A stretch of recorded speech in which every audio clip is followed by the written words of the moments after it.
In the heart of a desolate town stood St. Jude's Hospital, a place whispered about in hushed tones. The staff called it cursed, a forsaken place where the line between life and death seemed to blur. One fateful night, Emily, a young nurse, found herself assigned to the graveyard shift. As the clock struck midnight, Emily's unease grew tangible. The hospital's flickering lights cast eerie shadows that danced along the corridor walls. With each step, the floors creaked in unsettling harmony. Her footsteps echoed through the silence, interrupted only by distant, haunting cries. Emily's first task was to check on room 307, a room notorious among the staff for its malevolent aura. The door stood slightly ajar, and as she entered, a shiver crawled down her spine. The room was icy, despite the sweltering summer night. In the dim light, she saw the figure of a patient sitting on the edge of the bed, his face obscured by shadows. Summoning her courage, Emily whispered, "Are you all right, sir?" No response. She took a tentative step closer, her heart pounding in her chest. Suddenly, the figure's head snapped up, revealing hollow eyes that seemed to pierce her soul. His voice, a mere rasp, echoed through the room.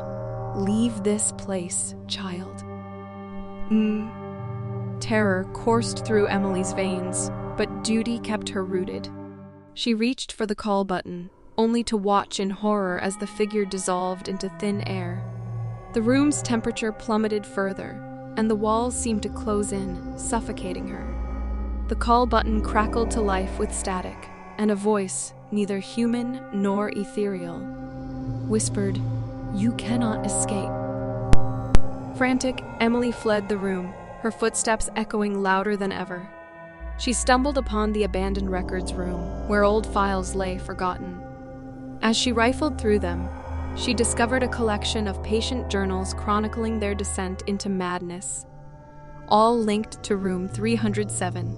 The room had been sealed off, but its malevolent energy had seeped into the hospital's very foundation. With every passing hour, Emily's sanity waned. Shadows danced more vigorously, and whispers swirled around her like a sinister symphony. She could feel a presence, a malevolent force that hungered for release. As dawn approached, Emily's mind teetered on the edge of madness, the line between reality and nightmare blurring. Just as the first light of dawn broke, Emily stumbled out of the hospital. Her hair disheveled and her eyes wild. The sun's rays dispelled the shadows, and the whispers faded like distant echoes. She turned to look at St. Jude's Hospital one last time, its fade peaceful in the morning light, a deceptive mask hiding the horrors that unfolded within its walls. In the days that followed her harrowing night at St. Jude's Hospital, Emily struggled to piece her life back together. Nightmares plagued her sleep, and even in the daylight, she felt a lingering chill that crawled beneath her skin. She tried to convince herself that it was just stress, that the stories of the hospital's malevolence were merely tales spun by overactive imaginations. But the unease never left her.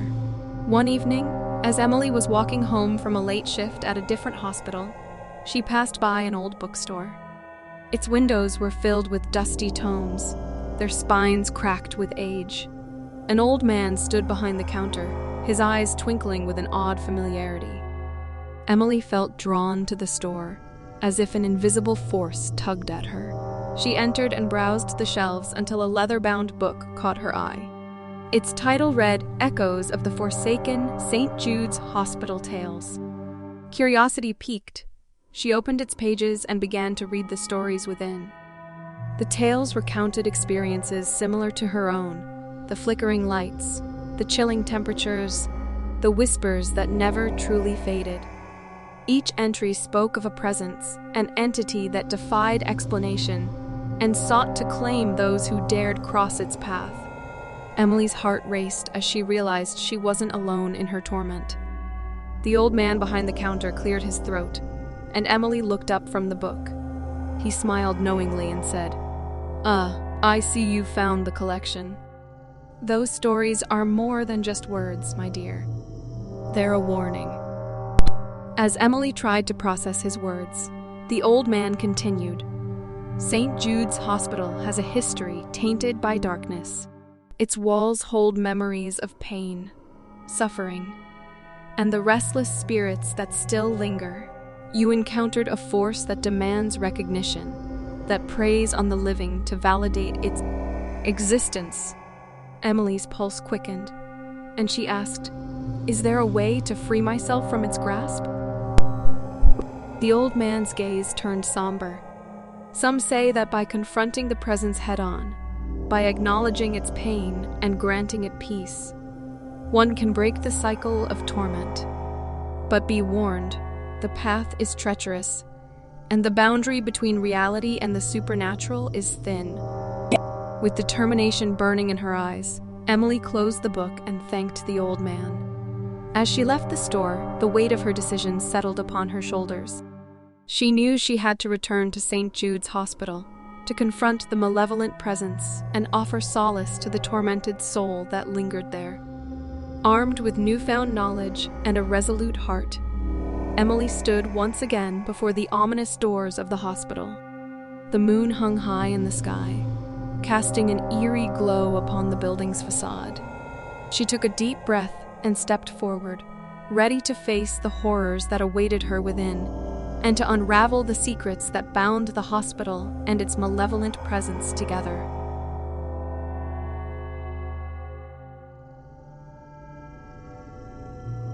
Deep within the dense woods stood the forgotten remnants of Greenwood Manor, a mansion that had long been shrouded in darkness. Its crumbling walls told a tale of a tragic history, a family torn apart by greed and betrayal. For decades, it stood abandoned, its twisted reputation keeping even the bravest souls at bay. One autumn day, a group of adventurous teenagers decided to challenge the mansion's sinister reputation. Armed with flashlights and their own skepticism, they ventured into the decaying building as the sun dipped below the horizon. The air grew chillier as they stepped over debris and broken glass, their footsteps echoing through the desolate halls. As they explored, one of the teenagers, Lily, noticed a peculiar painting hanging on the wall. It depicted a young girl with hauntingly familiar eyes. Lily's heart raced as memories from her childhood flooded back. She had seen this girl in her dreams, a spectral figure who had whispered cryptic warnings. Ignoring her unease, the group continued deeper into the mansion. They reached the grand ballroom, its chandeliers long extinguished. Suddenly, the temperature plummeted, and an otherworldly mist began to envelop them. Panicked whispers filled the air, and the teenagers realized they were not alone. A ghostly figure materialized before them, the same girl from the painting, her eyes sad and imploring. Lily's legs trembled as recognition dawned upon her. This was the spirit that had haunted her dreams for years. The girl pointed to an ornate chest in the corner of the room, her ethereal fingers quivering. Summoning her courage, Lily approached the chest and carefully opened it. Inside, she found a stack of old letters and a worn diary. As she began to read, a heart-wrenching tale of betrayal and tragedy unfolded, a tale that linked the mansion's tormented history to her own family's past. The spirit's presence grew more intense, her anguish palpable. Lily realized that the only way to ease the spirit's torment and free herself from the nightmares was to confront the truth that had long been buried. With trembling hands, she read the final pages of the diary, discovering a shocking revelation about her own lineage. The mansion trembled as if in approval, and the spirit's form began to fade, replaced by a sense of serenity. Lily's vision blurred as tears welled up. She whispered a heartfelt apology for the sins of her ancestors and acknowledged the pain that had bound the spirit to the mansion. As the mist dissipated, dawn's first light broke through the mansion's shattered windows. The air felt lighter, and a sense of closure filled the once oppressive space. Lily and her friends left Greenwood Manor forever changed, their steps carrying them away from a history of darkness. and from that day on, the mansion's sinister reputation began to wane. Locals spoke of how the old place felt different, as if a heavy burden had been lifted. It became a place of fascination rather than fear, a testament to the power of confronting the past and the catharsis it could bring to even the most haunted of places. Years passed, and the story of Lily and her friends' encounter with the ghost of Greenwood Manor became a local legend. The mansion's walls seemed to exude an air of melancholic peace, as if the restless souls that had once haunted it had finally found solace. People would visit, not to seek thrills, but to pay respects to the history that had been unraveled. Lily, now an adult, couldn't shake off the impact of that fateful night. The memories of the spectral encounter stayed with her, a constant reminder of the interconnectedness of past and present. She became determined to preserve the truth that she had uncovered and to honor the memory of the girl who had long suffered. With the help of local historians, Lily painstakingly pieced together the family history that had been hidden for generations.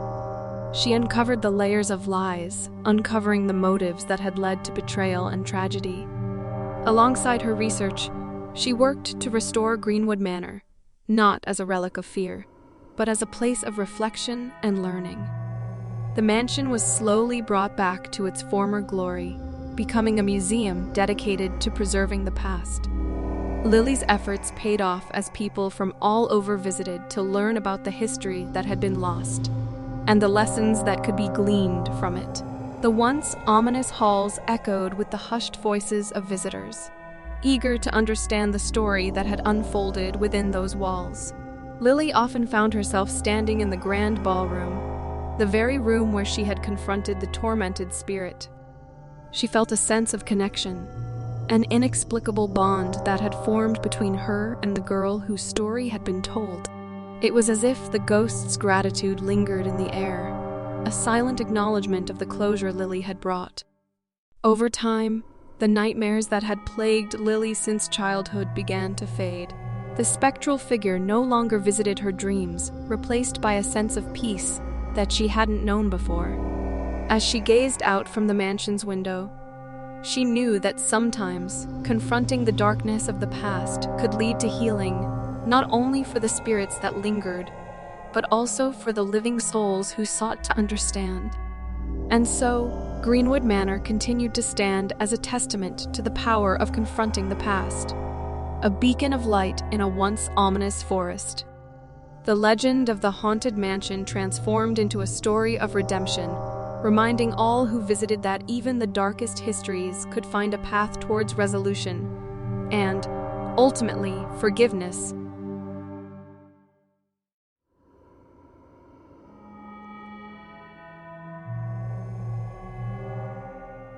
In the quiet town of Ravenswood, nestled between mist-covered hills, an old, dilapidated mansion stood at the edge of the woods. It was known as the Ashbourne House, a place that had been abandoned for generations due to rumors of its cursed history.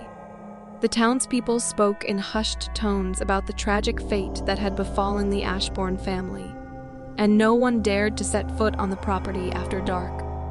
One stormy night, a group of curious teenagers, led by Alex, decided to challenge the legends that surrounded the Ashbourne House. Armed with flashlights and a mix of skepticism and bravado, they ventured into the overgrown garden as thunder rumbled ominously overhead. The mansion's windows stared out like empty eye sockets, giving the place an eerie, watching presence. As they entered the mansion, a heavy feeling settled over them, as if the very air held secrets too dark to be spoken. The floors creaked beneath their feet, and the wind whistled through the broken windows, creating a haunting melody. They explored room after room, each one filled with faded remnants of a life once lived: a dusty piano, torn portraits, and decaying furniture. In the heart of the mansion, they found a grand ballroom adorned with tattered curtains and a chandelier that hung precariously. It was there that they felt a sudden drop in temperature, and the atmosphere became suffocatingly heavy. Their flashlights flickered, casting eerie shadows on the walls, and the air seemed to hum with a presence that defied explanation. Alex's friend, Sarah, pointed to a large mirror at the far end of the room. She whispered, "Look, there's someone there." They turned their lights toward the mirror and saw a faint reflection, a woman in a tattered gown, her face hidden in shadows. She stared back at them with mournful eyes, her presence palpable even though she was only a reflection. Their hearts raced as a soft, mournful melody filled the air, a tune that seemed to carry the weight of a sorrowful history. The ghostly figure raised a hand as if reaching out, and a single, tear-like droplet fell from her eye. The teenagers were frozen, caught between fascination and fear. Suddenly, the air grew colder, and a voice, distant yet clear, whispered, "Help me." The reflection in the mirror flickered, and the woman's image began to fade. In a surge of bravery, Alex stepped forward and reached out his hand as if trying to bridge the gap between the worlds. As his fingers brushed the surface of the mirror, a blinding light enveloped the room. When it subsided, the reflection was gone, replaced by a sense of calm. The oppressive atmosphere lifted, and the teenagers felt as though a weight had been lifted from their shoulders. In the days that followed, they couldn't shake the memory of the Ashbourne House. With the help of local historians, they uncovered the story of Eleanor Ashbourne, a gifted pianist who had tragically died young, her spirit trapped within the mansion's walls by a curse born of heartbreak and despair. Inspired by what they had experienced, Alex and his friends organized a restoration effort for the Ashbourne House. They turned it into a community center, a place of music and art that breathed life into the once abandoned halls. The mansion, once a symbol of tragedy, was now a testament to the resilience of the human spirit. As the years passed, the Ashbourne House's reputation transformed. No longer a cursed relic, it became a beacon of hope and creativity. And on stormy nights, when the wind whistled through the trees and the rain tapped at the windows, the soft strains of a piano could be heard. A melody that echoed with the healing power of second chances. The community center at the Ashbourne House became a hub of activity and creativity in Ravenswood. Local artists displayed their work within the mansion's refurbished walls, musicians filled the grand ballroom with enchanting melodies, and writers found solace in the peaceful gardens. The once abandoned mansion now thrived with life, its rooms no longer haunted by the weight of the past. As the seasons shifted, the town's spirit seemed to echo the transformation of the Ashbourne House. The legends of curses and tragedy began to fade, replaced by stories of resilience and renewal. Visitors came from neighboring towns to experience the magic that had been woven into the very fabric of the mansion.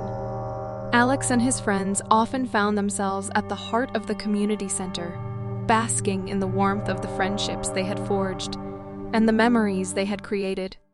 Sarah, who had first spotted the ghostly reflection, became an accomplished pianist, her music resonating through the halls and beyond. Each note seemed to carry a piece of Eleanor Ashbourne's legacy, a reminder of the healing power of art. One evening, as the sun began to set and cast a warm glow over the gardens, Alex received a letter. It was a note of gratitude, signed with the name Eleanor. The handwriting was delicate and elegant, just like the woman who had once been trapped within the mansion's mirror. The note expressed a sense of freedom and peace, a heartfelt appreciation for the second chance that had been granted.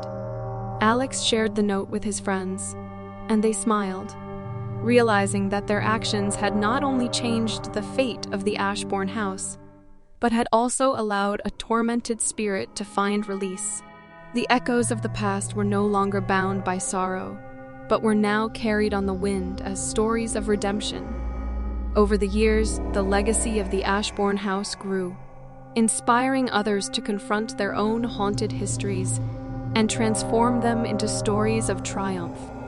The mansion's walls became a canvas for countless tales, a testament to the resilience of the human spirit and the power of connection. And as the sun set on Ravenswood, the town's lights twinkled like stars, mirroring the light that had been ignited within the heart of the Ashbourne House. The melodies of the piano and the laughter of friends wafted through the air, a reminder that even the darkest corners could be illuminated with hope, and that every ending could become the beginning of a new chapter in the ever-unfolding story of life.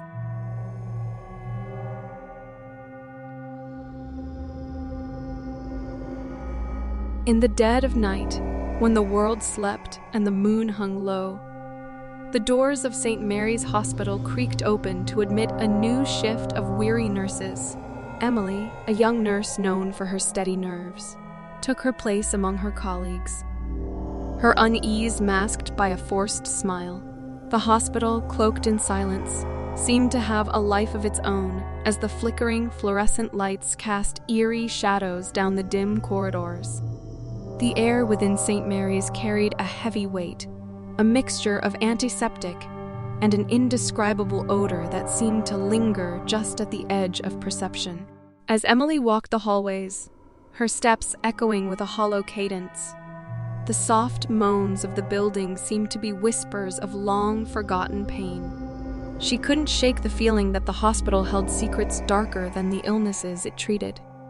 With each passing hour, the silence grew louder, pressing down on her until it was almost suffocating. The patients, lost in fitful slumber, appeared almost ghostly in the dim light, their shallow breaths a haunting backdrop to the eerie symphony of the night. As Emily moved from room to room, she couldn't help but notice the flickering shadows that danced at the periphery of her vision, only to disappear when she turned her gaze. The night took a chilling turn when Emily entered room 307, a place whispered about by the hospital staff. The air seemed to grow colder, as if a frigid hand reached out to grip her heart. The patient, a frail figure with sunken eyes, stared at her with an intensity that sent shivers down her spine.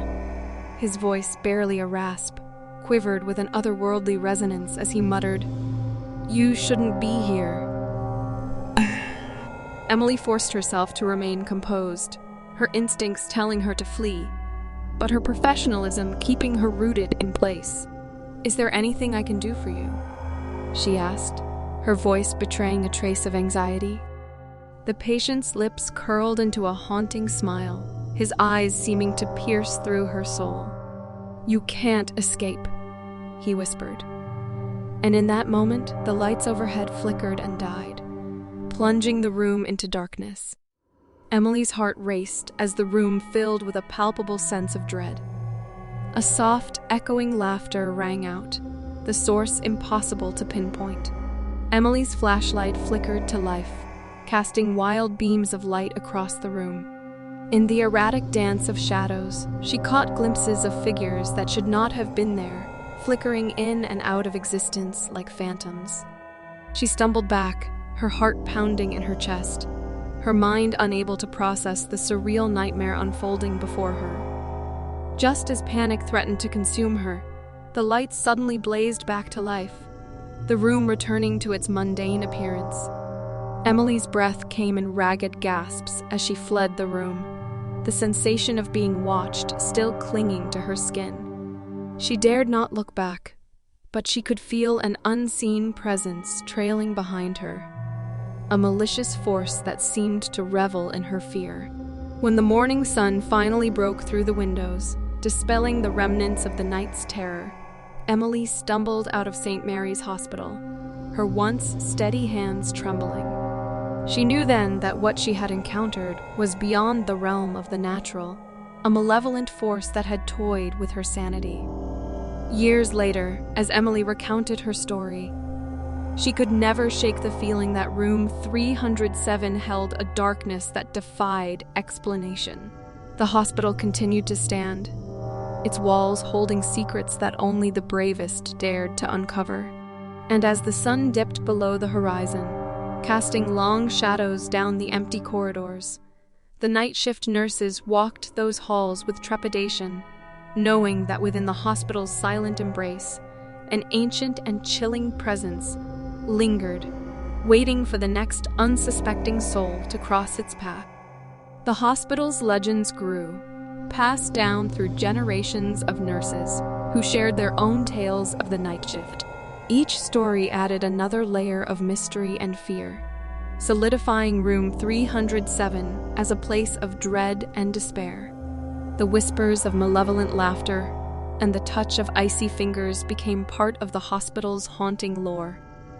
Despite the warnings and the palpable unease that settled over the night shift, some nurses, like Emily once was, were drawn to room 307. Their curiosity mingled with trepidation, a potent concoction that kept them both repelled and fascinated. Each time the door swung open, a cold rush of air seemed to carry with it a cacophony of murmurs, as if the walls themselves held secrets waiting to be told. As the years passed, Emily's own experience never faded from memory. She became an advocate for the haunted stories of St. Mary's Hospital, hoping to uncover the truth behind the malevolent presence that had tormented her. With the rise of paranormal investigations, she found herself leading teams of researchers into the hospital's dimly lit corridors, her flashlight guiding them into the heart of the mystery. One fateful night, as Emily stood outside room 307 once again, she felt a chill that was more than just the hospital's cold air. The doorway seemed to beckon her, the threshold between the known and the unknown. She stepped inside, her flashlight casting an unsteady beam of light across the room. This time, she was not alone. Others had followed her, equipped with cameras, voice recorders, and a mix of trepidation and excitement. The room felt charged with an energy that pulsed in the air. The whispers were no longer distant echoes, but a chorus of voices, overlapping and intertwining. Shadows danced in the corners, forming fleeting shapes that seemed to defy the laws of nature.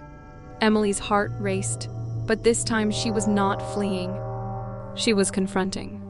With a determined breath, she spoke into the silence, her voice steady despite the adrenaline coursing through her veins. "Who are you? What do you want?" The air grew still, and for a moment it seemed as if time itself held its breath.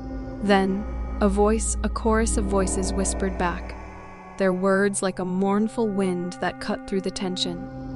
"We are the forgotten, the ones lost in the walls.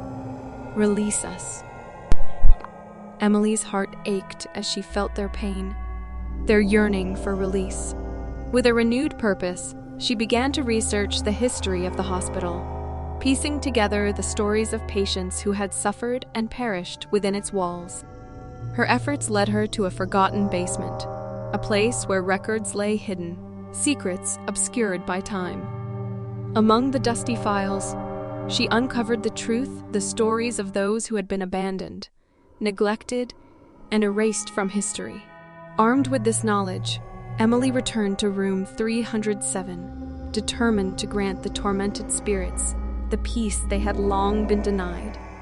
With each word she spoke, each story she shared, the air seemed to shift, and the shadows danced more gently.